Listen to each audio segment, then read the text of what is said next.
दोस्तों good morning. Welcome to my channel education with Gaurav. मेरे इस चैनल पर एक बार फिर से आप सभी का स्वागत है दोस्तों। मैं आपके बीच में लेके आया हूँ फिर से एक नया प्रैक्टिस सेट, ओके, जो कि हमारा होगा उत्तराखंड लेक्चरर से रिलेटेड। और साथ के साथ इसमें जो है वो आप उत्तराखंड एलटी वाले भी इसको देख सकते हैं, क्योंकि इसमें दोनों के ही मिक्स क्वेश्चन इस प्रैक्टिस के सेट के अंदर डाले गए हैं। तो आप लोग पूरा वीडियो बहुत ध्यान से देखना, और इसमें आपको काफ़ी चीज़ें जो है वो जानने को मिलेगी। दोस्तों, अगर आपको लेक्चरर से संबंधित नोट्स चाहिए तो आप मुझसे इस व्हाट्सएप नंबर पर कांटेक्ट कर सकते हैं। यहाँ पर आपको सारी इन्फॉर्मेशन दे दी जाएगी। ओके फ्रेंड्स, तो चलिए, और काफ़ी लोग जो है मुझसे ऑलरेडी नोट्स ले चुके हैं और वो लोग पढ़ाई कर रहे होंगे, उनसे मुझे पूरी उम्मीद है। ओके दोस्तों, तो चलिए आज का जो प्रैक्टिस सेट है वो हम शुरू करते हैं। और इसके बाद जो है वो मैं साथ के साथ जो एलटी के टॉपिक्स हैं उनको भी करवा रहा हूँ धीरे धीरे करके, ठीक है। और जब उसके नोट्स बन जाएंगे तो मैं आप लोगों को इन्फॉर्म कर दूंगा। तो चलिए शुरू करते हैं दोस्तों आज का सेशन। पहला जो क्वेश्चन है हमारे पास वो है, व्यक्तित्व का कुसमायोजन प्रकट करता है। पहला है झगड़ालू प्रवृत्तियों में, दूसरा है पलायनवादी प्रवृत्तियों में, तीसरा है आक्रमणकारी के रूप में, और चौथा है ये सभी। तो बताइए दोस्तों इसका राइट आंसर क्या होगा। तो फ्रेंड्स, इसका जो राइट आंसर होगा वो होगा ये सभी। ये सारे के सारे जो कैरेक्टर हैं ये व्यक्तित्व के कुछ समायोजन, यानी कि मतलब मिसमैनेजमेंट या एडजस्टमेंट नहीं कर पाता है जब व्यक्ति, तो उसके अंदर इस प्रकार की प्रवृत्तियां आती हैं। तो चलिए आगे चलते हैं। नेक्स्ट क्वेश्चन है दोस्तों, सोहन अंजू का प्यार पाने में सफल नहीं हो सका, अतः वह अब यह कहकर अपने आप को संतुष्ट कर रहा है कि अंजू इतनी सुंदर तो नहीं थी नहीं कि अदाएं भले ही जो भी हों, क्या है ये, अदाएं भले ही जो हों। इस उदाहरण में सोहन जिस मानसिक मनोरचना के सहारे अपने मानसिक संघर्ष को दूर कर रहा है उसे हम क्या कहेंगे। तो पहला है रूपांतरण, दूसरा है प्रतिक्रिया निर्माण, तीसरा है विस्थापन, और चौथा है व्यक्तिकरण। तो फ्रेंड्स, इसका जो सही आंसर है वो है आपका सेकंड, प्रतिक्रिया निर्माण। क्योंकि वो क्या कर रहा है, वो अपने आप को उस रिस्पॉन्स के लिए जो है वो निर्मित उस जो भी उसको मतलब उसका प्यार नहीं मिल पाया है तो उसके लिए जो रिस्पॉन्स है वो उसके दिमाग में आ रहा है, वो उस अपने रिस्पॉन्स का निर्माण खुद कर रहा है कि वो अपने आप को एक तरह से तसल्ली दे रहा है, ठीक है। तो इसीलिए ये सेकंड आंसर इसका बिल्कुल सही है। चलिए आगे चलते हैं। नेक्स्ट क्वेश्चन है हमारे पास, निम्नलिखित में से कौन सा नियम तथा कक्षा के अंतर्गत आता है। इसमें कुछ गड़बड़ है क्वेश्चन के अंदर। कौन सा अभ्यास का नियम तथा कक्षा के अंतर्गत आते हैं। तो हमें बताना है कि कक्षा के अंदर जो अभ्यास है उसको किस किस नियम से कराया जा सकता है। तो पहला है, अध्यापक को चाहिए कि वो है जो भी पढ़ाए उसका मौखिक अभ्यास अवश्य कराए। दूसरा है, पढ़ाए गए पाठ का समय समय पर पुनराभ्यास। तीसरा, वाद विवाद कराया जाए। तो बताइए दोस्तों इसका राइट आंसर क्या होगा। तो फ्रेंड्स, जो इसका राइट आंसर होगा वो होगा ऑप्शन डी। ये तीनों ही ऑप्शन हमारे पास बिल्कुल सही हैं, या ये तीनों एक्टिविटीज जो है वो क्लास के अंदर प्रैक्टिस के लिए करवाई जानी चाहिए। चलिए आगे चलते हैं। नेक्स्ट है हमारे पास, वर्ष 1947 में संशोधित स्टैफोर्ड बिने परीक्षण अन्य किस नाम से जाना जाता है। तो पहला है टर्मन बिने परीक्षण, तीसरा वेस्लर वैल्यू परीक्षण, तीसरा है टर्मन मैरिल परीक्षण, और चौथा है साइमन विने परीक्षण। तो बताइए इसका राइट आंसर क्या होगा। तो फ्रेंड्स, मैंने आपको बुद्धि वाले जो चैप्टर है उसके अंदर बताया था कि जो आपका मानसिक जो बुद्धि है उसका जो कॉन्सेप्ट है वो किसने दिया था, विने ने। तो विने ने जो कॉन्सेप्ट दिया था वो कब दिया था, 1905 में, ठीक है। तो 1905 में जब विने ने इसको कॉन्सेप्ट दिया तो उसके बाद 1911 के अंदर विने और साइमन ने मिलकर उसको क्या किया, संशोधित किया, उसका एक संशोधित रूप प्रस्तुत किया। उससे पहले 1908 में भी इसको संशोधित किया गया था, और उसके बाद फाइनली 1911 के अंदर इसका संशोधित रूप प्रस्तुत हुआ। फिर जो 1916 में आगे जाके जो है उसके बाद इसमें आए हमारे टर्मन जी, ठीक है। तो जो टर्मन है उन्होंने क्या किया, इसके अंदर उन्होंने आईक्यू जो है उसका फॉर्मूला दिया। मैंने बताया था ना कि जो आईक्यू वाला जो फॉर्मूला है, क्या फॉर्मूला है वो, मानसिक आय बटे आपके वास्तविक आय इंटू 100। तो ये जो फॉर्मूला है ये किसने दिया था, ये टर्मन ने दिया था 1916 के अंदर। तो वो यूएसए के थे। उसके बाद फाइनली जो है वो 1937 के अंदर जो है इसमें आए एक नए वैज्ञानिक, उनका नाम था M Merrill, professor M Merrill. ठीक है, तो एम मैरिल, तो जो मैरिल थे, एम मैरिल, वो स्टैनफोर्ड यूनिवर्सिटी के प्रोफेसर थे। तो इस कारण से इस टेस्ट को क्या कहा गया, संशोधित स्टैनफोर्ड विनय परीक्षण। ओके, और इसलिए इसका दूसरा नाम क्या होगा, टर्मन मैरिल परीक्षण, क्योंकि टर्मन ने 1916 में संशोधित किया था और उसके बाद फाइनली जो है 1937 के अंदर इसको मैरिल जो थे प्रोफेसर, उन्होंने, जो स्टैनफोर्ड यूनिवर्सिटी के प्रोफेसर हैं यूएसए के, उन्होंने इसको क्या किया, परीक्षण किया। और 1960 के अंदर फाइनली इसकी फिर एक बुक इसके ऊपर प्रकाशित हुई थी। ओके, तो ये इसकी पूरी कहानी थी, तो इसलिए इसका थर्ड ऑप्शन बिल्कुल सही होगा। चलिए आगे चलते हैं। नेक्स्ट है हमारे पास, व्यक्तित्व का मनोसामाजिक सिद्धांत किसने दिया था? तो बताइए इसका राइट आंसर। जिन लोगों ने भी तैयारी सीटेट वगैरह की होगी वो इसका आंसर तुरंत बता देंगे। तो फ्रेंड्स, इसका जो राइट आंसर होगा वो होगा एरिक्सन। ठीक है, तो जो व्यक्तित्व का जो मनोसामाजिक जो सिद्धांत है वो किसका है, एरिक्सन का है। जबकि जो विश्लेषणात्मक सिद्धांत है, और दूसरा चाहे मनोविश्लेषणात्मक आए या मनोलैंगिक आए, साइकोसेक्सुअल भी है और साइको सोशल भी है, तो साइको एनालिसिस और साइकोसेक्सुअल, तो वो है फ्राइड की, दोनों ही। ठीक है, और अगर साइको सोशल आए यानी कि मनोसामाजिक आए तो वो है एरिक्सन की। तो इस तरीके से ये नाम जो है वो बड़े कन्फ्यूजिंग होते हैं, आपको इनका नाम याद रखना है। तो व्यक्तित्व का जो मनोसामाजिक सिद्धांत है वो एरिक्सन ने दिया, जिसके अंतर्गत उन्होंने क्या किया, पूरे व्यक्ति के जन्म से लेकर मृत्यु तक की जो है जीवन को 8 अलग अलग भागों में बांटा है। ठीक है, तो वो भी आप लोगों ने पढ़ा होगा, जिन्होंने पढ़ा होगा उन्हें पता होगा। चलिए आगे चलते। नेक्स्ट हमारे पास, स्टाइल ऑफ लाइफ किसके सिद्धांत में प्रयुक्त प्रत्यय है? तो बताइए इसका राइट आंसर क्या होगा। तो फ्रेंड्स, इसका जो राइट आंसर है वो हो एडलर। जो एडलर है उन्होंने इसका कॉन्सेप्ट दिया था स्टाइल ऑफ लाइफ का। ओके, चलिए आगे चलते हैं। नेक्स्ट है, personality is something and does something, यानी कि व्यक्तित्व कुछ है और कुछ करता है, यह कथन किसका है? तो ये कथन वाले जो क्वेश्चन है ये बड़े वैसे होते हैं, इनको याद रखना मुश्किल होता है। तो ये आपको याद रखना है, ये कथन है आलपोर्ट का। ठीक है, चलिए आगे चलते हैं। नेक्स्ट है हमारे पास, मैच द फॉलोइंग। यहाँ पर कुछ व्यक्तित्व के सैद्धांतिक उपागम दिए गए हैं, यानी अप्रोच दी गई है व्यक्तित्व की, और उससे संबंधित हमने मनोवैज्ञानिक के नाम बताने। तो पहला है मनोविश्लेषणात्मक उपागम, दूसरा है नव विश्लेषणात्मक, तीसरा है जीवन उपाधि, और चौथा है सीलगम उपागम। तो इसमें आप को अगर एक भी पता है तो आप थोड़ा बहुत आइडिया लगा सकते हैं, क्योंकि जो मनोविश्लेषणात्मक है वो मैंने अभी बता दिया कि किसने दिया है, फ्राइड ने दिया है। ठीक है, तो ऑप्शन के अंदर देखिए, यहाँ पर आपको सीधे सीधे जो है वो वन जो, अरे यार कहाँ गया ये, 8 के अंदर जो सी है, तो इसमें देखिए ऑप्शन ए जो सी है उसमें सीधा सीधा दिख रहा है कि जो फर्स्ट है उसका क्या दे रखा है, फोर्थ दे रखा है।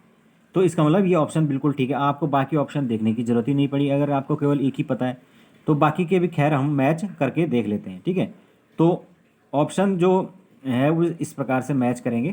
तो जैसे कि मैंने बताया कि मनोविश्लेषणात्मक जो उपागम है वो किसने दिया है, फ्राइड ने दिया है। उसके अलावा जो नेक्स्ट है हमारे पास वो क्या दे रखा है यार, सी, बी का जो है वो थर्ड है। ओके, जो नव विश्लेषणात्मक उपागम है वो दिया है आपके एडलर एंड फुंग ने। ओके, चलिए, और उसके बाद जो है वो है नेक्स्ट जीवन अवधि उपागम। तो जीवन अवधि उपागम दिया है सी का सही। ओके, जीवन अवधि उपागम दिया है एरिक्सन ने, और फाइनली जो बचा है सीलगुण उपागम ये दिया है आलपोर्ट और कैटल ने। तो इस प्रकार से ये हमारे मैच हो जाएंगे। तो अगर आपको एक भी पता है तो उसमें कई चांस हो जाते हैं सॉल्व करने के। चलिए आगे चलते हैं। नेक्स्ट है हमारे पास, श्रेष्ठता का प्रयास के संप्रत्यय का प्रतिपादन किसने किया था? श्रेष्ठता का प्रयास, तो बताइए इसका राइट आंसर क्या होगा। इसमें है options Alfred Adler, Sigmund Freud, Carl Jung और कैरन हॉर्नी। तो फ्रेंड्स इसका जो राइट आंसर होगा वो होगा ऑप्शन एक। अल्फ्रेड एडलर ने जो है ये श्रेष्ठता के प्रयास का संप्रत्यय यानी कि कॉन्सेप्ट दिया था। ठीक है, चलिए आगे चलते हैं। नेक्स्ट है हमारे पास स्वभाव पर आधारित व्यक्तित्व का प्रकार कौन सा है। तो इसमें जो है वो अलग अलग प्रकार के देखें, एस्थेटिक, पिकनिक, विसेरोटोटिक और साइजेटिक। तो बताइए इसमें कौन सा जो ऐसा व्यक्तित्व का प्रकार है जो स्वभाव पर आधारित है। तो फ्रेंड्स इसका जो राइट आंसर हो जाएगा वो होगा ऑप्शन सी, विरसोटोटिक। ओके, तो जो विरसोटोटिक वाला है ये स्वभाव पर आधारित है। बाकी के जो है एस्थेटिक वाले, पिकनिक और साइजेट, इसमें मैंने बताया था कि ये शारीरिक संरचना के आधार पर विभक्त हैं। ठीक है, और यहाँ पर जो विरसोटोटिक है उसके आधार पर जो है वो दो प्रकार के व्यक्तित्व जो है वो बताए गए हैं। कौन कौन से बताए थे मैंने, अंतर्मुखी और बहिर्मुखी, यानी कि एक्सट्रोवर्ट और इंट्रोवर्ट। तो इस बाकी आप देख लेना लेक्चर के अंदर। चलिए आगे चलते हैं। व्यक्तित्व जो है वो व्यक्ति के चरित्र, स्वभाव, बुद्धि और शारीरिक बनावट का थोड़ा बहुत ऐसा स्थायी और चिर स्थिर संगठन है जो वातावरण के साथ उसके अपूर्व समायोजन का निर्धारण करता है। तो उपरोक्त कथन निम्नलिखित में से किसका है, हमें बताना है। तो इसका जो राइट आंसर है वो है आइजेंक। आइजेंक का ये कथन है। चलिए आंसर आगे चलते हैं। नेक्स्ट है व्यक्ति में उन मनोदैहिक व्यवस्थाओं का गतिशील संगठन है जो कि वातावरण के साथ उसके अपूर्व समायोजन का निर्धारण करता है। तो उपरोक्त कथन किससे संबंधित है। पहला है आल्पोर्ट, दूसरा है चाइल्ड, तीसरा है वाटर विशेल और चौथा है बैरॉन। तो फ्रेंड्स ये जो कथन है ये भी आपका आल्पोर्ट का है। ओके, चलिए आगे चलते हैं। नेक्स्ट है बुद्धि ज्ञान अर्जन करने की क्षमता। ये स्टेटमेंट बहुत इंपॉर्टेंट है, ये बुद्धि वाले चैप्टर में कई बार पूछा जाता है। तो ये इनमें से किसने दिया है हमें बताना है। तो फ्रेंड्स इसका जो राइट आंसर है वो है वुड्रो विल्सन। ये विल्सन का स्टेटमेंट है कि बुद्धि जो है वो ज्ञान के अर्जन की क्षमता है। Intelligence is the power of gaining the knowledge. चलते हैं आगे। नेक्स्ट है शैक्षिक पिछड़ेपन के कारणों का पता लगाने के लिए प्रयोग किया जाता है। पहला उपलब्धि परीक्षण, दूसरा है निष्पत्ति परीक्षण, तीसरा है प्रमापीकृत परीक्षण और चौथा है निदानात्मक परीक्षण। तो इसके बारे में मैं आपको कई बार बता चुका हूं। बताइए राइट आंसर क्या होगा। तो इसका जो राइट आंसर होगा दोस्तों वो होगा निदानात्मक परीक्षण, जिसको हम क्या कहते हैं, डायग्नोस्टिक टेस्ट। Diagnostic test. तो जो डायग्नोस्टिक टेस्ट है वो क्या करता है, बच्चों के अंदर कमी या शैक्षिक रूप से जो भी कमी आ रही है उन्हें उसका पता लगाता है और उसके बाद उसका क्या किया जाता है, फिर उपचारात्मक परीक्षण या रेमेडियल टीचिंग की जाती है। तो ये मैंने आपको बता रखा है। चलते हैं आगे। नेक्स्ट है मानसिक आयु का प्रत्यय दिया था। तो बताइए इसका राइट आंसर। सबको ये आंसर आ जाना चाहिए। तो दोस्तों मानसिक जो आयु यानी मेंटल एज जो है उसका कॉन्सेप्ट किसने दिया था, विनय साइमन ने। अभी अभी बताया मैंने। ठीक है, चलिए आगे चलते हैं। नेक्स्ट है मनोविश्लेषणात्मक स्वाद या सिद्धांत के अनुसार असंतृप्त सामाजिक इच्छाओं का संबंध है। तो दोस्तों जो मनोविश्लेषणात्मक सिद्धांत है वो किसने दिया था, अभी अभी मैंने बताया आपको कि किसने दिया था, सिगमंड फ्राइड ने।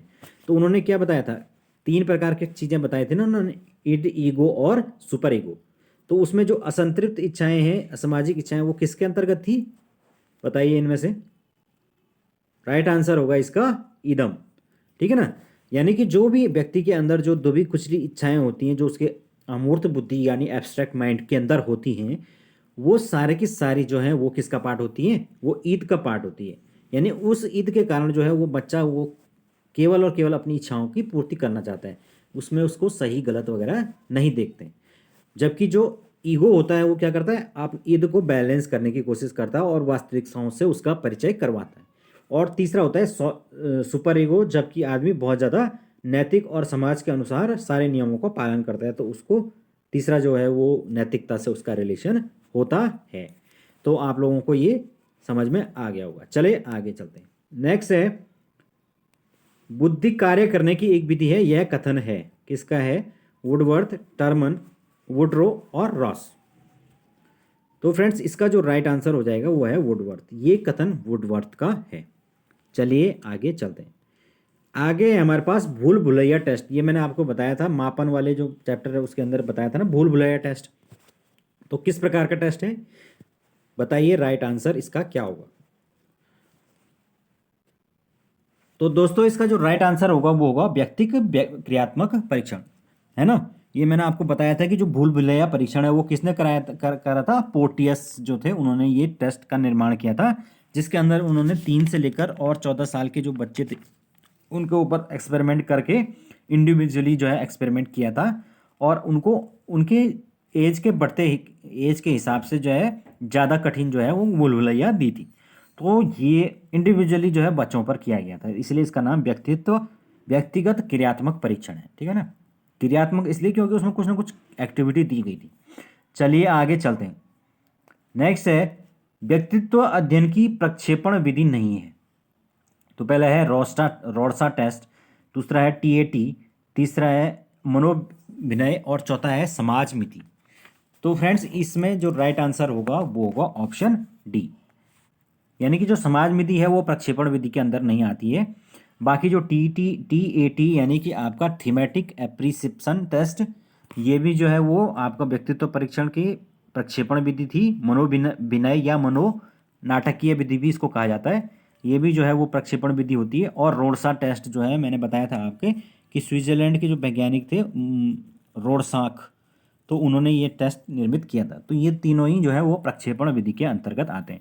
समाज विधि प्रक्षेपण विधि जो है उसमें जो है व्यक्ति के अंतर जो अमूर्त जो उसके मन में छिपी हुई चीज़ें हैं उसका परीक्षण किया जाता है, उनको प्रक्षेपण करके बाहर निकाला जाता है।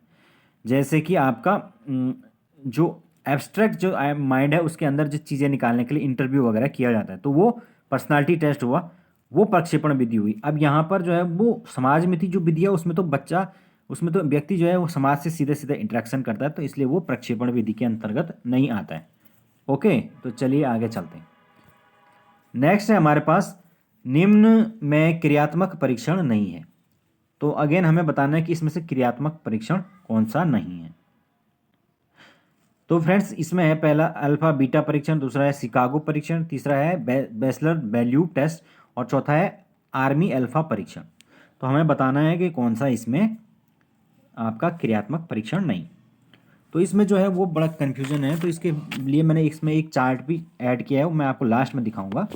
तो आप लोग बने रहिए मेरे साथ, देखते रहिए क्वेश्चंस को। तो फ्रेंड्स इसका जो सही उत्तर होगा वो होगा आर्मी अल्फा परीक्षण। मैंने आपको बताया था कि ये जो परीक्षण होते हैं इनका जो निर्माण है वो यूएसए में हुआ था, ठीक है ना, यूएसए में। और कब हुआ था, प्रथम विश्व युद्ध के टाइम पे 1914 के अंदर। दोस्तों हुआ क्या था कि जो फर्स्ट वर्ल्ड वॉर है उस टाइम पर जो है वो बहुत ज़्यादा सैनिकों की तुरंत जरूरत पड़ने लग गई थी यूएसए के अंदर, और इतनी जल्दी जो है वो अब किस प्रकार से जो है वो योग्य जो सैनिक थे उनको लिया जाए समझ में नहीं आ रहा था। तो उसके लिए जो है एक सामूहिक जो है वो व्यक्ति परीक्षण जो है उसका निर्माण किया गया। उसमें जो अंग्रेजी बोलने वाले लोग थे या जो अच्छे थोड़ा पढ़े लिखे थे तो उनके लिए जो होता था आर्मी अल्फा परीक्षण। तो आर्मी अल्फा जो टेस्ट होता था उसके उसमें मतलब आर्मी के ऑफिसर जो हैं वो लिए जाते थे। और दूसरा जो है जो अनपढ़ लोग थे या दूसरी भाषा देशों से आए थे, दूसरी भाषा जानते थे, उनके लिए होता था आर्मी बीटा परीक्षण।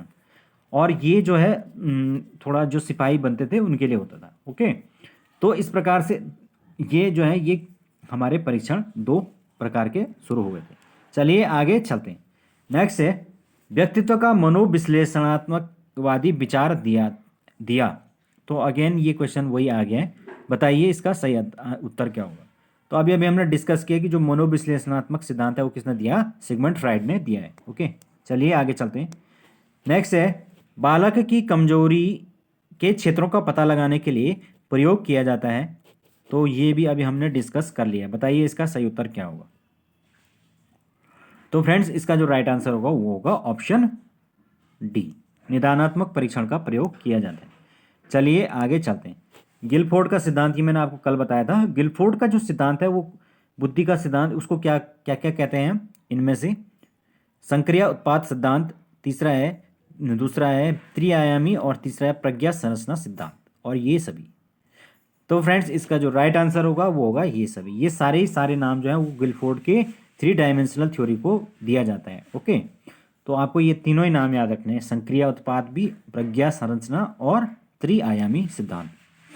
चलिए आगे चलते हैं। नेक्स्ट है प्रमापीकृत परीक्षण है। पहला है वस्तुनिष्ठ, दूसरा है मौखिक, तीसरा निबंधात्मक और चौथा है इनमें से कोई नहीं। तो फ्रेंड्स इसका जो राइट आंसर होगा वो होगा ऑप्शन डी, इनमें से कोई नहीं। जो प्रमाणीकृत परीक्षण होता है वो कौन सा होता है, जिसके अंदर जो स्कूलों में एग्जाम होते हैं, हाई स्कूल, इंटर वगैरह के, उसके अंदर जो है वो सभी प्रकार के प्रश्न होते हैं, दीर्घ उत्तरीय, लघु उत्तरीय, अति लघु उत्तरीय, फिल इन द ब्लैंक्स, सारे प्रकार के क्वेश्चन होते हैं। तो इस प्रकार से कोई पर्टिकुलर उसके अंदर क्वेश्चन नहीं होता, तो उसको हम प्रमाणीकृत परीक्षण कहते हैं। चलिए आगे चलते हैं। आगे है मानसिक जो आय है उसका कॉन्सेप्ट दिया था, तो ये अब बता सकते हैं सब लोग, बताइए इसका राइट आंसर क्या होगा। दोस्तों मानसिक जो आय है उसका जो कॉन्सेप्ट दिया था वो विनय साइमन ने दिया था। ठीक है, चलिए आगे चलते हैं। नेक्स्ट है व्यक्तित्व अध्ययन की विषयगत विधि है। तो कौन सी विषयगत विधि होगी इसमें, तो ये भी फैक्चुअल क्वेश्चन है, आपको याद रखना पड़ेगा। इसकी जो विषयगत विधि है वो है हस्तरेखा अध्ययन, यानी जो हाथ की रेखाएं देख कर अध्ययन करते हैं व्यक्तित्व या पर्सनालिटी का, तो वो विषयगत विधि है। किसके अंतर्गत आती है, वो एस्ट्रोलॉजी के अंदर आती है। चलिए आगे चलते हैं। नेक्स्ट है शिक्षक निर्मित परीक्षण होते हैं। पहला है आत्मनिष्ठ, दूसरा है वक्तनिष्ठ और तीसरा होता है ए या बी दोनों या इनमें से कोई नहीं। तो दोस्तों इसका जो राइट आंसर होगा ऑप्शन सी, यानी कि दोनों ही इसमें बिल्कुल सही हैं। चलिए आगे चलते हैं। नेक्स्ट, बुद्धि का प्रकार नहीं है। तो दोस्तों बताइए, इसमें जो मैंने बताया था ना, थॉर्नडाइक जो है उन्होंने 3 प्रकार की बुद्धियों के बारे में बताया है, तो इसमें से कौन सी वो बुद्धि नहीं थी। तो दोस्तों इसका जो राइट आंसर हो जाएगा वो हो जाएगा ऑप्शन ए। थॉर्नडाइक जो है उन्होंने 3 प्रकार की बुद्धि बताई थी, मूर्त, अमूर्त और सामाजिक बुद्धि, यानी कि आपका टेंजिबल, इंटेंजिबल या एब्स्ट्रैक्ट और सोशल। तो 3 प्रकार की बताई थी, मानसिक बुद्धि उसमें नहीं आती। तो चलिए आगे चलते हैं। नेक्स्ट हमारे पास समन्वित जो व्यक्तित्व है उसमें पाया जाता है। पहला है सुंदर दिखने की इच्छा, दूसरा अच्छे वस्त्र पहनना, तीसरा दृढ़ इच्छा शक्ति और चौथा है उच्च शिक्षा प्राप्ति। तो फ्रेंड्स इसका जो सही उत्तर सब जानते हैं क्या होगा, दृढ़ इच्छा शक्ति, यानी सबसे ज़्यादा कॉम्प्रिहेंसिव पर्सनालिटी किसकी मानी जाएगी, जिसके अंदर ऐसी दृढ़ इच्छा शक्ति है कि हर परिस्थिति के अंदर वो अपने आप को मजबूत रख पाए, तो उसी को हम क्या कहेंगे कि समन्वित पर्सनालिटी या एक जबरदस्त पर्सनालिटी कहेंगे। चलिए आगे चलते हैं। नेक्स्ट है शिक्षक निर्मित परीक्षणों में बहुधा कम विश्वसनीयता होती है, यह कथन किसका है। तो यह कथन है दोस्तों एलिस का। ओके, राइट आंसर हो जाएगा ऑप्शन बी। तो इस प्रकार से ये हमने 30 जो क्वेश्चन हैं वो डिस्कस किए। अब हमने जो मैंने बताया था ना, मैं आपको चार्ट दिखाऊंगा। ये चार्ट है, इसमें जो है बता रखा है कि कौन से व्यक्तिगत भाषात्मक परीक्षण है इंपॉर्टेंट। तो जो व्यक्तिगत भाषात्मक बुद्धि परीक्षण है उसमें साइमन का जो है वो बुद्धि परीक्षण, विनय एम थियोडर साइमन का, तो मैंने बताया था ना सबसे पहले 1905 में हुआ, फिर 1908 में उसमें संशोधन हुआ, फिर 1911 के अंदर फिर से संशोधन हुआ, विनय साइमन ने किया था। फिर अगेन जो स्टैनफोर्ड यूनिवर्सिटी के अंदर जो है वो विनय साइमन का परीक्षण जो है उसका संशोधन हुआ कब, 1916 में, 1937 में मिरेल ने किया उसको, और 1960 में उससे बुक लिखी थी फाइनली। ठीक है, तो इस प्रकार से ये परीक्षण बहुत पूछे जाते हैं। फिर जो है नेक्स्ट है कि जो व्यक्तिगत क्रियात्मक बुद्धि परीक्षण, ये इनमें से कौन से हैं। तो इसमें पोर्टियस का जो भूल भुलैया परीक्षण है, एसजी पोर्टियस ने 1924 में इसका निर्माण किया था। और दूसरा है हमारा वेस्लर का वैल्यू बुद्धि परीक्षण, जिसका जो डी वेस्लर ने 1944 और 1955 निर्मित किया था, और 1955 में उसका संशोधन हुआ था। तो ये 2 परीक्षण जो है वो व्यक्तिगत क्रियात्मक बुद्धि के परीक्षण के अंतर्गत आते हैं। फिर है हमारे पास सामूहिक भाषात्मक बुद्धि परीक्षण, मतलब ग्रुप वाला। तो ग्रुप वाला जो है वो मैंने बताया था कि आर्मी बीटा परीक्षण और दूसरा आर्मी अल्फा परीक्षण, ये कब हुआ था, आर्थियस एस एटोगो 1919 के अंदर निर्मित हुआ था। फिर है हमारे पास शिकागो क्रियात्मक बुद्धि परीक्षण, 6 वर्ष से अधिक के बच्चे जो हैं उनकी बुद्धि को मापने के लिए ये टेस्ट हुआ था। और फाइनली हिंदुस्तानी क्रिया परीक्षण 1922 में। तो ये मैंने बताया था कि जो हमारे लाहौर के अंदर जो है एक विश्व महाविद्यालय हुआ करता था, तो वहाँ पे जो प्राचार्य थे प्रोफेसर एच.सी. राइस, तो उन्होंने सबसे पहले जो है इस प्रकार का टेस्ट का निर्माण किया था बुद्धि परीक्षण के लिए। तो उस टेस्ट को क्या कहा जाता था, हिंदुस्तानी विनय साइमन परीक्षण के नाम से भी जाना जाता था। ठीक है, तो इसीलिए जो है उनको हिंदुस्तानी क्रिया परीक्षण के नाम से कहा जाता है, और एक तरह से भारत में मनोवैज्ञानिक के जनक उनको माना जाता है। ठीक है, तो ये कॉलेज कहाँ था, लाहौर के अंदर स्थित था। ठीक है, तो इस प्रकार से दोस्तों ये हमने 30 इंपॉर्टेंट क्वेश्चन डिस्कस किए हैं। आई होप आप लोगों को इसमें काफ़ी कुछ चीज़ें सीखने को मिली होगी। तो ठीक है फ्रेंड्स, अभी के लिए इतना काफ़ी है। बाकी अगर जो नोट्स वगैरह चाहिए तो आप लोग मुझसे संपर्क कर सकते हैं। ठीक है दोस्तों, thank you so much, have a nice day.